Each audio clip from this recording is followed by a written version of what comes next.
ರಾಜ್ಯ ಸರ್ಕಾರ petrol diesel ಮೇಲಿನ ತೆರಿಗೆ ಹೆಚ್ಚಳದಿಂದ ಪೆಟ್ರೋಲ್ 100ರ ಗಡಿ ದಾಟಿದೆ. ಹೀಗಾಗಿ ಕಾರವಾರ ಗಡಿ ಜಿಲ್ಲೆಯ ಜನರು ಪೆಟ್ರೋಲ್ ಹಾಕಿಸಿಕೊಳ್ಳಲು ಹೆಚ್ಚಿನ ಸಂಖ್ಯೆಯಲ್ಲಿ ಗೋವಾಗೆ ಹೋಗುತ್ತಿದ್ದಾರೆ. ಉತ್ತರ ಕನ್ನಡ ಜಿಲ್ಲೆಯ ಕಾರವಾರ ಗೋವಾಕ್ಕೆ ಸಮೀಪವೇ ಇದ್ದು ಕಾರವಾರದಿಂದ 15 ಕಿಲೋಮೀಟರ್ ಕ್ರಮಿಸಿದರೆ ಗೋವಾ ರಾಜ್ಯದ ಪೆಟ್ರೋಲ್ ಬಂಕ್ಗಳು ಸಿಗುತ್ತೆ. ಹೀಗಾಗಿ ಕಾರವಾರದ ಜನ ಇದೀಗ ಕರ್ನಾಟಕದಲ್ಲಿ ಪೆಟ್ರೋಲ್ ಡೀಸೆಲ್ ಹಾಕಿಸುವ ಬದಲು ನೇರ ಗೋವಾಕ್ಕೆ ತೆರಳಿ ಪೆಟ್ರೋಲ್ ಡೀಸೆಲ್ ಅನ್ನು ವಾಹನಕ್ಕೆ ಟ್ಯಾಂಕ್ ಫುಲ್ ಮಾಡಿಸಿಕೊಂಡು ಲೀಟರ್ ಗಟ್ಟಲೆ ಕ್ಯಾನ್ಗಳಲ್ಲಿ ತುಂಬಿಸಿಕೊಂಡು ಮರಳುತ್ತಿದ್ದಾರೆ. ಇದರಿಂದ ಗೋವಾ ಭಾಗದಲ್ಲಿರುವ ಪೆಟ್ರೋಲ್ ಬಂಕ್ಗಳಲ್ಲಿ ಭರ್ಜರಿ ವ್ಯಾಪಾರವಾಗುತ್ತಿದ್ದು ಹೆಚ್ಚಿನ ಲಾಭವಾಗುತ್ತಿದೆ.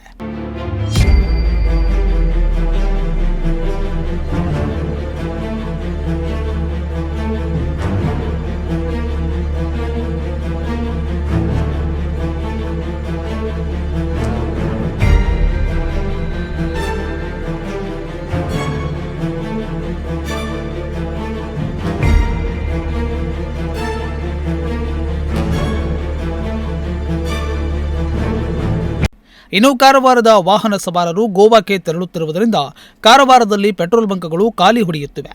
ಕರ್ನಾಟಕದಲ್ಲಿ ಮದ್ಯದ ದರ ಹೆಚ್ಚು, ಇದೀಗ ಪೆಟ್ರೋಲ್ ದರ ಕೂಡ ಹೆಚ್ಚಾಗಿದೆ.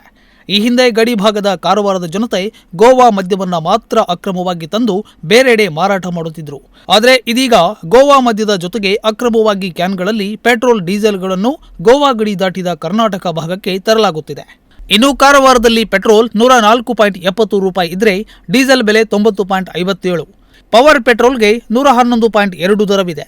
ಆದರೆ ಗೋವಾದಲ್ಲಿ ಪೆಟ್ರೋಲ್ 95.73, ಇನ್ನು ಡೀಸೆಲ್ಗೆ 88.26 ದರವಿದ್ರೆ ಪವರ್ ಡೀಸೆಲ್ಗೆ 102.24 ದರವಿದೆ.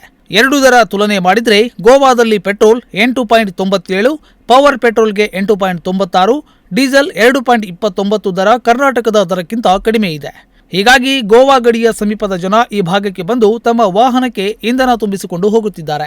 ಗೋವಾದಲ್ಲಿ ಕಡಿಮೆ ದರ ಇದೆ, ನಮ್ಮಲ್ಲಿ ಹೆಚ್ಚು, ಹೀಗಾಗಿ ಇಲ್ಲಿಗೆ ಬಂದು ಇಂಧನ ತುಂಬಿಸಿಕೊಂಡು ಹೋಗ್ತೀವಿ. ಇದರಿಂದ ನಮಗೆ ಉಳಿತಾಯ ಆಗ್ತಿದೆ ಅಂತಾರೆ ಕರ್ನಾಟಕ ಭಾಗದ ಜನ. ಸದ್ಯ ಕರ್ನಾಟಕದಲ್ಲಿ ಇಂಧನ ಬೆಲೆ ಹೆಚ್ಚಾಗುತ್ತಿದ್ದಂತೆ ಇದೀಗ ಕಾರವಾರದ ಜನ ಗೋವಾದತ್ತ ಮುಖ ಮಾಡಿದ್ದಾರೆ.